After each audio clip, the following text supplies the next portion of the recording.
Hi hello ನಮಸ್ತೆ, ನಾನು ಜಾನು. Welcome to Janu vlogs. Friends, ಎಲ್ಲರೂ ಹೇಗಿದ್ದೀರಾ? ಎಲ್ಲರೂ ಚೆನ್ನಾಗಿದ್ದೀರಾ ಅಂತ ಅಂದ್ಕೊಂಡಿದ್ದೀನಿ. ನಾನು ಕೂಡ ಚೆನ್ನಾಗಿದ್ದೀನಿ ಅಂತ ಅಂದ್ಕೊಂಡು ವ್ಲಾಗ್ನ ಸ್ಟಾರ್ಟ್ ಮಾಡ್ತಾ ಇದ್ದೀನಿ.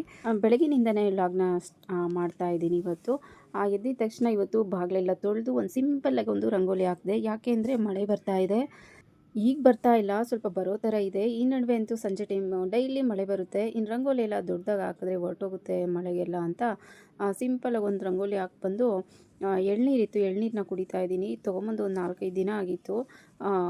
ಇನ್ನೂ ಒಂದು ಹಾಗೆ ಇತ್ತು, ಸ್ವಲ್ಪ ತೊಗೊಂಬಂದಿದ್ರು, ಒಂದು 4-5 ತೊಗೊಂಬಂದಿದ್ರು. ಒಂದು ಹಾಗೆ ಇತ್ತು, ಕುಡಿದೇ ಇರಲಿಲ್ಲ. ಈ ಬೆಳಗ್ಗೆ ಹೋಗ್ಲಿ ಕುಡಿಯೋಣ ಅಂತ ಕುಡಿತಾ ಇದ್ದೀನಿ. ಫ್ರೆಂಡ್ಸು, ಎಳ್ನೀರು ತಂದಾಗೆಲ್ಲ ನಂಗೆ ಜ್ಞಾಪಕ ಬರುತ್ತೆ ಒಂದು. ಏನಪ್ಪ ಅಂದರೆ, ನಾವು ಎಳ್ನೀರಿಗೆ ಇವಾಗಂತೂ ಕಾಸು ಕೊಡ್ತಾ ಇರೋದಕ್ಕೆ ಹೊಟ್ಟೆ ಉರಿಯುತ್ತೆ. ಯಾಕಪ್ಪ ಅಂದರೆ, ನಮ್ಮದು ತೆಂಗಿನ ತೋಪಿತ್ತು. ನಾವು ಎಷ್ಟೊಂದು ಎಳ್ನೀರು ವೇಸ್ಟ್ ಮಾಡ್ತಾಯಿದ್ವಿ ಅಂದರೆ ಕೋತಿಗಳು ಬಂದು ಎಲ್ಲ ಕಿತ್ತಾಕ್ಬಿಡ್ತಿದ್ವು. ಎಲ್ಲ ಅಲ್ಲೇ ಬಿದ್ದು ಅಲ್ಲೇ ಇರ್ತಿದ್ವು. ನಾವು ಒಂದೊಂದು ಸಾರಿ ನಮ್ಮ ಊರಿನವ್ರಿಗೆ ಹೇಳ್ತಿದ್ವಿ, ಅವರು ಒಂದೊಂದು ಗೋಣಿ ಚೀಲ ತೊಗೊಂಬಂದು ಅದು ತುಂಬ ತುಂಬ್ಕೊಂಬರ್ತಿದ್ರು ಆಗಂತೂ. ಈಗಂತೂ ಇದಕ್ಕೆ ಎಷ್ಟೋ ಅಂತ ಗೊತ್ತಿಲ್ಲ, ಇದು 50 ರೂಪಾಯಿನೋ 60 ರೂಪಾಯಿನೋ ಇರುತ್ತೇನೋ. ಈಗ ಕಾಸು ಕೊಟ್ಕೊಳ್ಳೋದಕ್ಕಂತೂ ತುಂಬಾ ಹೊಟ್ಟೆ ಉರಿಯುತ್ತೆ. ನಮ್ಮದು ಇದೆ, ಮರಗಳು ಇಲ್ಲೂ ಇದೆ. ಅಲ್ಲೂ ಮೇಲ್ಗಡೆ ಇದೆ, ಅದು ಕೀಳೋದಕ್ಕೆ ಆಗಲ್ಲ, ಎಲ್ಲ ದೊಡ್ಡ ಮರಗಳಾಗ್ಬಿಟ್ಟಿದೆ. ಎಳ್ನೀರಂತೂ ಕೀಳೋದಕ್ಕಾಗಲ್ಲ. ಈಗ ಎಳ್ನೀರು ಬೇಕು ಅಂದರೆ ನಾವು ಕೊಂಡ್ಕೊಂಬಂದೆ ಕುಡಿಬೇಕು. ಅಮ್ಮ ಮನೆಯಲ್ಲಿ ತೆಂಗಿನ ತೋಪೇ ಇತ್ತು. ಜಾಸ್ತಿ ಅಂದರೆ ಒಂದು 200 ಮರ ಇತ್ತು. ನಾನೊಂದು ಸಾರಿ ಎಲ್ಲ ಮರಗಳಿಗೆಲ್ಲ ನಮ್ಮಪ್ಪ ನನ್ನ ಕೈಲಿ ನಂಬರ್ ಹಾಕ್ಸಿದ್ರು. ತೆಂಗಿನ ಮರಗಳಿಗೆ ಹೆಚ್ಚು ಇಲ್ಲ ಕಡಿಮೆನೂ ಇಲ್ಲ, ಕರೆಕ್ಟಾಗಿ 200 ಮರ ಇತ್ತು. ಒಂದು ಮರನೂ ಅದರಲ್ಲಿ ಒಣಗೋಗಿದ್ದು ಏನೂ ಆಗಿರಲಿಲ್ಲ. ಕರೆಕ್ಟಾಗಿ 200 ಮರ ಇತ್ತು. ದೊಡ್ಡ ಮರಗಳೇ ಅದೊಂದು ದೊಡ್ಡ ಕತೆ ಬಿಡಿ. ಈಗ ಇಲ್ಲ ಅದು. ಯಾವಾಗಪ್ಪ ಅಂದರೆ ಒಂದು 3-4 ಇಯರ್ಸಿಂದ ಅದು ತೋಟ ನಾವು ಬಿಟ್ಕೊಡ್ಬೇಕಾಯಿತು. ಅದೊಂದು ದೊಡ್ಡ ಕತೆ. ಯಾಕೆ ಏನು ಅಂತ ಅದು ಈಗ ಹೇಳೋಕ್ಕಾಗಲ್ಲ. ಎಳ್ನೀರೆಲ್ಲ ಸ್ವಲ್ಪ ದಿನದಿಂದ ಈಚೆನೇ ನಾವು ಕೊಂಡ್ತಾ ಇರೋದು. ಅದಕ್ಕೆ ಮುಂಚೆ ಎಳ್ನೀರಾಗಲಿ ಏನು ಕೊಂಡ್ತಾ ಇರಲಿಲ್ಲ. ತೆಂಗಿನಕಾಯಿ ಆಗಲಿ, ತೆಂಗಿನಕಾಯಿ ಅಂದರೂ ಇವಾಗಲೂ ಕೊಂಡಲ್ಲ, ಎಳ್ನೀರು ಬೇಕಾದರೆ ಕೊಂಡ್ಕೊಂಬರ್ತೀವಿ ಅಷ್ಟೇ. ಇನ್ನು ತೆಂಗಿನಕಾಯಿ ಅಂದರೆ ಇಲ್ಲೇ ನಮ್ಮ ಮರಗಳಲ್ಲೂ ಸಿಗುತ್ತೆ. ಪೂಜೆಗೆಲ್ಲ ನಮ್ಮ ಮರಗಳಿಗೆ ಆಗುತ್ತೆ, ಮನೆಗೆ ಯೂಸ್ ಮಾಡ್ಕೊಳ್ಳೋಷ್ಟು ಅಂತೂ ಸಿಗುತ್ತೆ. ಏನು ತೆಂಗಿನಕಾಯಿ ಕೊಡನಲ್ಲ. ಇನ್ನು ಬಾಗಿಲು ತೊಳೆದಿದ್ದು ಎಲ್ಲ ಆಯಿತು. ಎಳ್ನೀರೆಲ್ಲ ಕೊಟ್ಬಿಟ್ಟು ರವೆ ರೊಟ್ಟಿ ಮಾಡೋಣ. ಶುಕ್ರವಾರ ಇವತ್ತು ಬೇಗ ಆಗುತ್ತೆ ರವೆ ರೊಟ್ಟಿ ಮಾಡಿದ್ರೆ ಅಂತ ರವೆ ರೊಟ್ಟಿಗೆ ಮಾಡ್ತಾಯಿದ್ದೀನಿ. ಏನು ಬೇಗ ಟಿಫನ್ ಮಾಡಬೇಕು ಅಂದರೆ ನಾನು ರವೆ ರೊಟ್ಟಿನೇ ಮಾಡೋದು. ಉಪ್ಪಿನಕಾಯಿ ಏನಾದರೂ ಇರುತ್ತಲ್ವ, ಹಾಕ್ಕೊಂಡು ತಿಂದುಬಿಡ್ತಾರೆ. ಇಲ್ಲ ನೈಟು ಸಾಂಬಾರು ಏನಾದರೂ ಇದ್ದರೆ ಅದ್ರ ಜೊತೆ ಹಾಕ್ಕೊಂಡು ತಿಂತಾರೆ ಅಂತ ರವೆ ರೊಟ್ಟಿ ಮಾಡಿಬಿಡ್ತೀನಿ. ಅರ್ಜೆಂಟಲ್ಲಿ ಮಾಡಬೇಕು ಅಂದರೆ ನಾನು ಯಾವಾಗಲೂ ರವೆ ರೊಟ್ಟಿನೇ ಮಾಡೋದು. ರವೆ ಸ್ವಲ್ಪ ಹೊತ್ತು ನೆನೆಸ್ಬಿಡ್ತೀನಿ. ಹೇಗೂ ರವೆ ರೊಟ್ಟಿ ಮಾಡ್ತೀನಿ ಅಂತ ಗೊತ್ತಿರುತ್ತಲ್ವ. ಎದ್ದಿದ ತಕ್ಷಣ ಸ್ವಲ್ಪ ರವೆನ ನೆನೆಯೋದಕ್ಕೆ ಇಟ್ಬಿಡ್ತೀನಿ. ನೀರು ಹಾಕಿ ಸ್ವಲ್ಪ ನೆನೆಸ್ಬಿಡ್ತೀನಿ. ಆಮೇಲೆ ಸ್ವಲ್ಪ ಕೊತ್ತಂಬರಿ, ಈರುಳ್ಳಿ, ಹಸಿಮೆಣ್ಸಿನ್ಕಾಯಿ, ಸ್ವಲ್ಪ ಉಪ್ಪು ಹಾಕಿ ಕಲಿಸ್ಬಿಟ್ಟು ಈ ಥರ ರೊಟ್ಟಿ ಥರ ಹಾಕ್ತೀನಿ. ಇನ್ನೂ ಸ್ವಲ್ಪ ಟೈಮ್ ಇದ್ದರೆ ಏನಾದರೂ ತರಕಾರಿ, ಹಾಗೆ ಮನೆ ಹತ್ರನೇ ನುಗ್ಗೆ ಮರ ಇದೆ, ನುಗ್ಗೆ ಸೊಪ್ಪು ಸ್ವಲ್ಪ ತಂದು ಹಾಕ್ತೀನಿ. ಸ್ವಲ್ಪ ಟೈಮ್ ಇದ್ದರೆ. ಇಲ್ಲ ಇನ್ನೂ ಬೇಗ ಅರ್ಜೆಂಟಾಗಿ ಆಗಬೇಕು ಅಂದರೆ ಸ್ವಲ್ಪ ಈರುಳ್ಳಿ, ಮೆಣಸಿನ್ಕಾಯಿ, ಸ್ವಲ್ಪ ಉಪ್ಪು, ಕೊತ್ತಂಬರಿ ಹಾಕಿ ಹಚ್ಚಾಕ್ಬಿಟ್ಟು ರೊಟ್ಟಿನ ಮಾಡಿಬಿಡ್ತೀನಿ.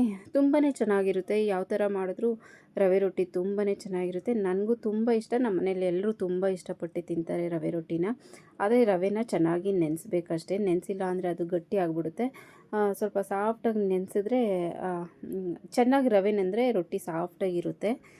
ತುಂಬ ಗಟ್ಟಿಯಾಗಿ ಹಿಟ್ಟನ್ನ ರವೆನ ಕಲಿಸ್ಕೊಬಾರ್ದು. ಸ್ವಲ್ಪ ನೀರು ಥರನೇ ಕಲಿಸ್ಕೊಂಡಿರಬೇಕು. ಆಗ ಹೆಂಚಿನ ಮೇಲೆಲ್ಲ ಹಾಕೋಕ್ಕೆ ಚೆನ್ನಾಗಿರುತ್ತೆ. ನಾನು ಪೇಪರ್ ಮೇಲೆ ಏನು ರಟ್ಟಿಸಲ್ಲ, ತಟ್ಟಲ್ಲ ರೊಟ್ಟಿನ. ಹೀಗೆ ಡೈರೆಕ್ಟಾಗಿ ಹಂಚ ಮೇಲೇ ಹಾಕ್ಬಿಡ್ತೀನಿ. ರೊಟ್ಟಿನ ಹಾಕ್ಬಿಟ್ಟು ಈ ಥರ ಮುಚ್ಚಿಟ್ರೆ ರೊಟ್ಟಿ ಸಾಫ್ಟಾಗಿ ಬರುತ್ತೆ ಅಂತ ಈ ಥರ ಪ್ಲೇಟ್ ಹಾಕೋದು. ಅದ್ರ ಮೇಲೆ ಸ್ವಲ್ಪ ಈ ಥರ ತಟ್ಬಿಟ್ಟು ಒಂದು 2-3 ನಿಮಿಷ ಬೇಯಿಸಿದ್ರೆ ರೊಟ್ಟಿ ಆಗುತ್ತೆ. ಮತ್ತು ಉಲ್ಟಾ ಹಾಕಿ ಒಂದು ಸಾರಿ ಬೇಯಿಸ್ಬೇಕಾಗುತ್ತೆ. ಈ ತವ ಎಷ್ಟಗಲ ಇದೆಯೋ ಅಷ್ಟಗಲೂ ರೊಟ್ಟಿ ತಟ್ಬಿಡ್ತೀನಿ. ಯಾಕೆಂದರೆ ಚಿಕ್ಕದಾಗಿ ಹಾಕ್ಕೊಂಡು ಕೂತ್ಕೊಂಡ್ರೆ ಲೇಟ್ ಆಗುತ್ತೆ ಒಂದೊಂದೇ ರೊಟ್ಟಿ ಅಂತ. ಇದು ಎಷ್ಟಗಲ ಇದೆಯೋ ಅಷ್ಟಗಲೂ ರೊಟ್ಟಿ ತಟ್ಬಿಟ್ಟು ಅದನ್ನೇ ಒಂದು 4 ಭಾಗ ಆಗಿ ಮಾಡ್ತೀನಿ. ಆಗ ಚಿಕ್ಕ ರೊಟ್ಟಿ ಆಗುತ್ತೆ. ದೊಡ್ಡದು ಒಂದ್ಸಲ ಹಾಗೆ ತಿನ್ನೋದಕ್ಕೂ ಚಿಕ್ಕದಾಗಿ ರೊಟ್ಟಿ ಆಗುತ್ತೆ. ಈ ರೊಟ್ಟಿಯಲ್ಲಿ ನೋಡಿ ಈ ಥರ 4 ಭಾಗ ಮಾಡ್ತೀನಿ. ಬೆಂದು ಆದಮೇಲೆ ಈ ಥರ 4 ಭಾಗನ ಮಾಡ್ತೀನಿ. ಇಲ್ಲಾಂದರೆ ಇಷ್ಟು ದೊಡ್ಡ ರೊಟ್ಟಿ ಹಾಕ್ಕೊಟ್ರೆ ಇಷ್ಟು ದೊಡ್ಡದಾ ಅಂತಾರೆ. ಇನ್ನು ಚಿಕ್ಕದು ಮಾಡೋಕ್ಕೋದ್ರೆ ಲೇಟ್ ಆಗುತ್ತೆ ಅಂತ ನಾನು ಈ ಥರ ಪ್ಲ್ಯಾನ್ ಮಾಡ್ತೀನಿ.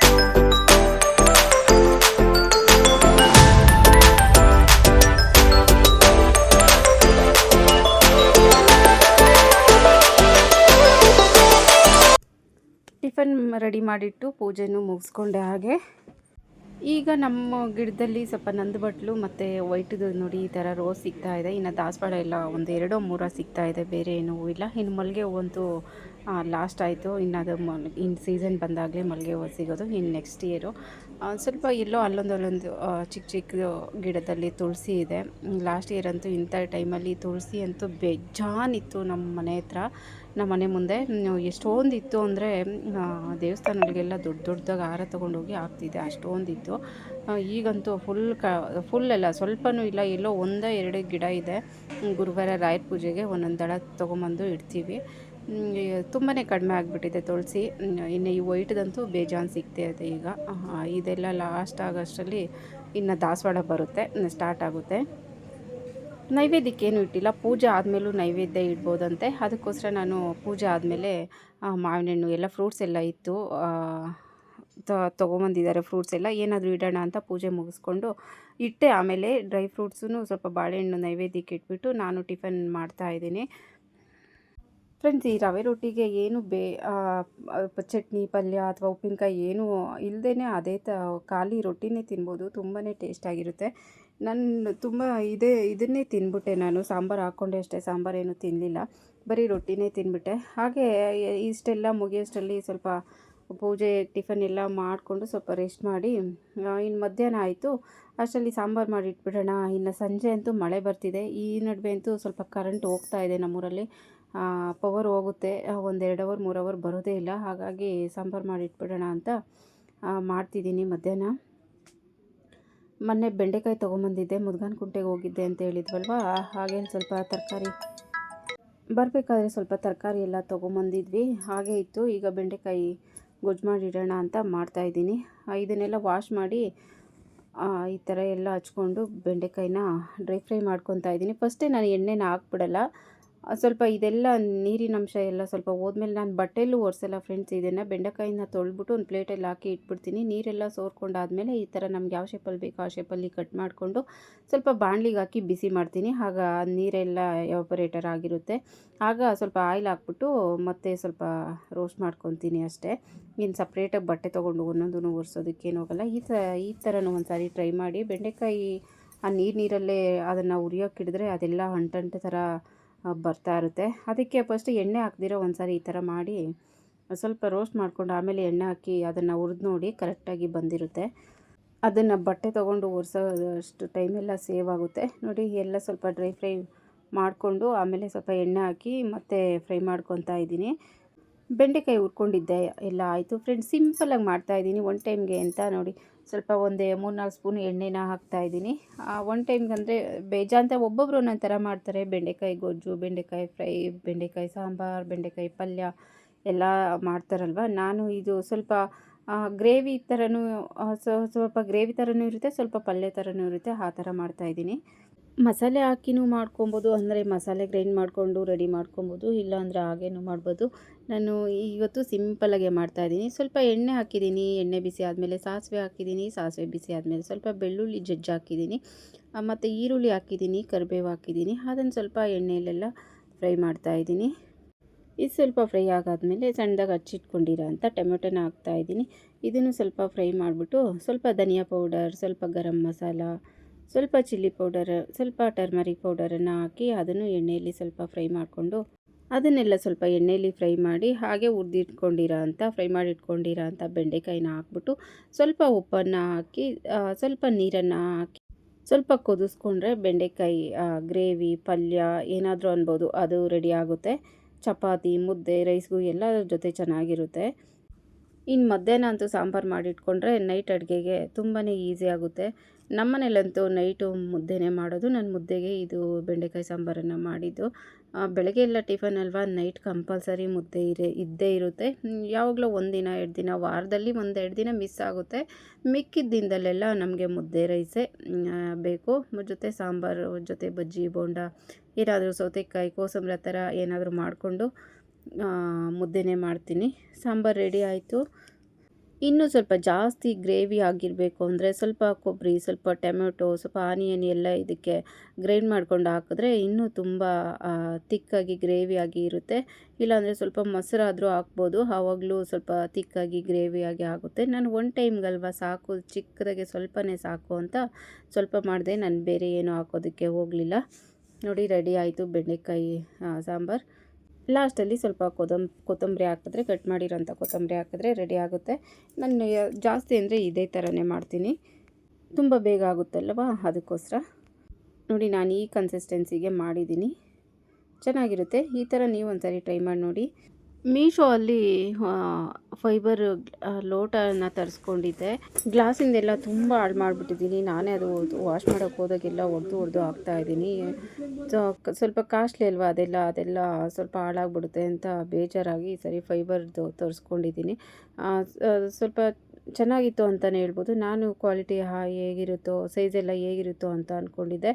ನೋಡಿ ಈ ಥರ ಇದೆ, ತುಂಬಾ ಚೆನ್ನಾಗಿತ್ತು. ನನಗಂತೂ ಇಷ್ಟ ಆಯಿತು. ಒಂದೊಂದು ಸಾರಿ ನಾವು ಆರ್ಡ್ರ್ ಮಾಡೋದೊಂದು, ಅದು ಬರೋದೊಂದು ಆಗ್ಬಿಡುತ್ತೆ. ನನಗಂತೂ ಇಷ್ಟ ಆಯಿತು ಇದು. ನೋಡಿ ಎಷ್ಟು ಚೆನ್ನಾಗಿದೆ ಅಂತ. ಪ್ರೈಸು ಓಕೆ ಅನಿಸ್ತು. ಇನ್ನು ಇದನ್ನು ಯಾವ ಥರ ಯೂಸ್ ಮಾಡಿದ್ರೂ ಒಡೆದೋಗುತ್ತೆ ಅನ್ನೋ ಭಯ ಇರಲ್ಲ. ಆ ಗ್ಲಾಸ್ ಲೋಟ ಆದರೆ ಇಟ್ಕೊಳ್ಳೋಕ್ಕೂ ಭಯ, ತೊಳೆಯೋದಕ್ಕೂ ಭಯ, ಆ ಥರ ಆಗ್ತಾ ಇರುತ್ತೆ. ಇದಂತೂ ರಫ್ ಆ್ಯಂಡ್ ಟಫಾಗಿ ಯಾವ ಥರ ಆದರೂ ಯೂಸ್ ಮಾಡ್ಬೋದು ಇದನ್ನು. ಒಟ್ಟಲ್ಲಿ ತುಂಬಾ ಚೆನ್ನಾಗಿತ್ತು, ಇಷ್ಟ ಆಯಿತು ನನಗಂತೂ. ನಾನು ಆನ್ಲೈನ್ ಶಾಪಿಂಗೆಲ್ಲ ತುಂಬಾ ಕಡಿಮೆ. ಈ ಥರ ಏನೋ ಈ ಥರ ಶಾಪಲ್ಲೆಲ್ಲ ಹುಡ್ಕಾಡಿ ಸಿಕ್ಕಿಲ್ಲ ಅನ್ನೋ ಮಟ್ಟಕ್ಕೆ ಆನ್ಲೈನಲ್ಲಿ ಸರ್ಚ್ ಮಾಡಿ ಅಲ್ಲಿ ಸಿಕ್ಕಿದ್ರೆ ಅದನ್ನು ಆರ್ಡ್ರ್ ಮಾಡ್ಕೊತೀನಿ ಅಷ್ಟೇ. ನನ್ನ ಆನ್ಲೈನ್ ಶಾಪಿಂಗ್ ತುಂಬಾ ಕಡಿಮೆ. ಹಾಗೆ ಮಧ್ಯಾಹ್ನ ನಮ್ಮ ಮನೆಯವರು ಬಂದಿದ್ದರು. ಹಲಸಿನ ಹಣ್ಣು ನಮ್ಮರದ್ದೇ ಇದು ಫ್ರೆಂಡ್ಸ್, ಎಷ್ಟೊಂದು ಚೆನ್ನಾಗಿ ಕಿತ್ಕೊಂಡು ಹೋಗಿ ತಿಂತಾರೆ. ತುಂಬ ಕಾಯಿ ಬಿಡುತ್ತೆ. ನಮ್ಮ ಮನೆಯಲ್ಲಂತೂ ಒಂದೂ ಮಾರಲ್ಲ. ನಮ್ಮ ಮನೆಯವ್ರು ಬಂದರು, ಹಲಸಿನ ಹಣ್ಣು ಕೊಯ್ತಿದ್ದಾರೆ. ನನಗಂತೂ ಅವ್ರು ಕೊಯ್ಯೋದು ನೋಡಿದ್ರೇ ತಿನ್ನೋದಕ್ಕಾಗಲ್ಲ, ಆ ಥರ ಕೊಯ್ತಾರೆ ಅವರು. ಅದನ್ನೆಲ್ಲ ಆ ಥರ ಹಾವಿರಿನ ಕೊಯ್ತಿರ್ತಾರೆ. ನನಗಂತೂ ನಿಜವಾಗ್ಲೂ ತಿನ್ನೋದಕ್ಕೆ ಇಷ್ಟ ಆಗಲ್ಲ, ಹಂಗೆ ಕೊಯ್ತಾರೆ ಅವರು. ನಾನು ಕೊಯ್ದರೆ ನೀಟಾಗಿ ಕೊಯ್ತೀನಿ, ಆದರೆ ನನಗೆ ಬೇಜಾನ್ ಕೆಲಸ ಇರುತ್ತೆ. ನನಗೆ ಇದೆಲ್ಲ ಈಗ ಅಷ್ಟೊಂದು ಪೇಷನ್ಸ್ ಇಲ್ಲ ಅಂತ ಯಾವಾಗಲೂ ನಾನೇ ಕೊಯ್ತಾ ಇದ್ದಿದ್ದು. ನನಗಿಷ್ಟ ಆದರೆ ನಾನೇ ಹಲಸಿನ ಹಣ್ಣನ್ನು ಕೊಯ್ದುಬಿಟ್ಟು ನೀಟಾಗಿ ಕೊಯ್ಕೊಂಡು ತಿಂತಿದ್ದೆ. ನೋಡಿ ಯಾವ ಥರ ಕಟ್ ಮಾಡ್ತಿದ್ದಾರೆ ಅಂತ. ಅಷ್ಟರಲ್ಲಿ ಮಳೆ ಬಂತು ಫ್ರೆಂಡ್ಸ್. ನಾನು ಹೇಳಿದೆ ಅಲ್ವಾ, ನಮ್ಮೂರಲ್ಲಂತೂ ಈಗ ದಿನ ಮಳೆ ಬರ್ತಿದೆ ಅಂತ. ನೋಡಿ ಎಷ್ಟು ಚೆನ್ನಾಗಿ ಡೈಲಿ ಮಳೆ ಬರ್ತಾಯಿದೆ. ಗಿಡಗಳೆಲ್ಲ ಹಚ್ಚ ಹಸಿರಾಗಿ ಎಷ್ಟು ಚೆನ್ನಾಗಿ ಕಾಣ್ತಾ ಇದೆಯೋ.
ಇನ್ನು ಹಲಸಿನ ತೊಳೆ ಎಲ್ಲ ತಿಂದು ಫಸ್ಟೆಲ್ಲ ಈ ಥರ ಬೀಜನ ನಾವು ಚಿಕ್ಕ ಹುಡುಗರಲ್ಲಿದ್ದಾಗ ಈ ಥರ ಎಲ್ಲ ಹುರ್ಕೊಡೋದು ಅಥವಾ ಒಲೆಗೆ ಹಾಕಿ ಸುಟ್ಕೊಡೋದೆಲ್ಲ ಮಾಡ್ತಿದ್ರು. ಈ ಥರ ನನ್ನ ಮಗಳಿಗೆ ಹೇಳ್ಬಿಟ್ಟು, ರಕ್ಷಾಗೆ ಹೇಳ್ಬಿಟ್ಟು ಈ ಥರ ಮಾಡಿಕೊಡ್ತಿದ್ದೆ ನಾನು. ಹೆಂಚಿನ ಮೇಲೆ ಹಾಕ್ಬಿಟ್ಟು ಈ ಥರ ಎಲ್ಲ ಇದನ್ನೆಲ್ಲ ಹುರಿದ್ಬಿಟ್ಟು ಈ ಥರ ಸಿಪ್ಪೆ ತೆಗೆದು ಸ್ವಲ್ಪ ಎಣ್ಣೆ, ಸ್ವಲ್ಪ ಉಪ್ಪು, ನಾವು ಚಿಕ್ಕ ಹುಡುಗರಿದ್ದಾಗ ಇದನ್ನೆಲ್ಲ ಒಲೆಗೆ ಹಾಕಿ ಸುಟ್ಕೊಂಡು ತಿಂತಾಯಿದ್ವಿ. ತುಂಬಾ ಟೇಸ್ಟಾಗಿರ್ತಿತ್ತು. ಈಗಂತೂ ಇದನ್ನು ಯಾರು ಮೂಸು ನೋಡಲ್ಲ, ಆ ಥರ ಆಗ್ಬಿಟ್ಟಿದೆ. ನೋಡಿ ಈ ಥರ ಫಸ್ಟೆಲ್ಲ ಹುರಿದ್ಬಿಟ್ಟು ಅದರ ಸಿಪ್ಪೆ ಎಲ್ಲ ತೆಗೆದು, ಆಮೇಲೆ ಈ ಥರ ಹೆಂಚಿನ ಮೇಲೆ ಸ್ವಲ್ಪ ಎಣ್ಣೆ ಹಾಕ್ಬಿಟ್ಟು ಅದಕ್ಕೆ ಸ್ವಲ್ಪ ಉಪ್ಪು, ಸ್ವಲ್ಪ ಖಾರದ ಪುಡಿ ಹಾಕಿ ಮತ್ತು ಹಲಸಿನ ಬೀಜನ ಹಾಕ್ಬಿಟ್ಟು ಸ್ವಲ್ಪ ಎಣ್ಣೆಯಲ್ಲಿ ರೋಸ್ಟ್ ಮಾಡೋದು.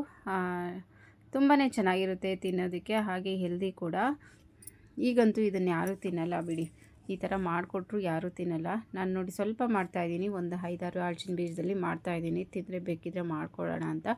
ನೋಡಬೇಕು ಅವರು ಟೇಸ್ಟ್ ತಿಂದ್ಬಿಟ್ಟು ಟೇಸ್ಟ್ ನೋಡಿ ಬೇಕು ಅಂದರೆ ಮಾಡಿಕೊಡೋದು, ಇಲ್ಲ ಅಂದರೆ ಇಲ್ಲ. ನೋಡಿ ಈ ಥರ ಮಾಡಿದ್ರೆ ತುಂಬಾ ಚೆನ್ನಾಗಿರುತ್ತೆ. ಈ ಥರ ರೋಸ್ಟ್ ಮಾಡಿದ್ರೆ ನೋಡಿ ಈ ಥರ ಇರುತ್ತೆ. ತುಂಬ ಹೆಲ್ದಿ ಫುಡ್ ಅಂತಲೇ ಹೇಳ್ಬೋದು ಈ ಹಲಸಿನ ಬೀಜ. ಫ್ರೆಂಡ್ಸ್, ನಿಮ್ಮನೇಲಿ ಯಾರಾದರೂ ಮಕ್ಕಳಿದ್ರೆ ಈ ಥರ ಒಂದು ಸಾರಿ ಟ್ರೈ ಮಾಡಿ ಮಾಡಿಕೊಡಿ, ತಿಂದರೆ ಮಾಡಿಕೊಡಿ, ತುಂಬಾ ಒಳ್ಳೆಯದು. ಈ ಥರ ಇತ್ತು ಫ್ರೆಂಡ್ಸ್ ಶುಕ್ರವಾರದ ದಿನಚರಿ. ಈ ವಿಡಿಯೋ ನಿಮ್ಗೆ ಇಷ್ಟ ಆಯಿತು ಅಂತ ಅಂದ್ಕೊತೀನಿ. ಇನ್ ಕೇಸ್ ಏನಾದರೂ ಇಷ್ಟ ಆದರೆ ಪ್ಲೀಸ್ ಒಂದು ಲೈಕ್ ಮಾಡಿ, ಹಾಗೆ ನಿಮ್ಮ ಫ್ಯಾಮಿಲಿ ಫ್ರೆಂಡ್ಸ್ಗೂ ಶೇರ್ ಮಾಡಿ, ಹಾಗೆ ಸಬ್ಸ್ಕ್ರೈಬ್ ಮಾಡ್ಕೊಂಡು ಸಪೋರ್ಟ್ ಮಾಡಿ. ನಿಮ್ಮ ಸಪೋರ್ಟ್ ತುಂಬಾ ಮುಖ್ಯ ಅಂತ ಹೇಳ್ತಾ ಇವತ್ತಿನ ವಿಡಿಯೋನ ಮುಗಿಸ್ತಾ ಇದ್ದೀನಿ. ಮತ್ತೊಂದು ವಿಡಿಯೋ ಜೊತೆ ಸಿಗೋಣ ಅಂತ ಹೇಳ್ತಾ ಥ್ಯಾಂಕ್ಸ್ ಫಾರ್ ವಾಚಿಂಗ್.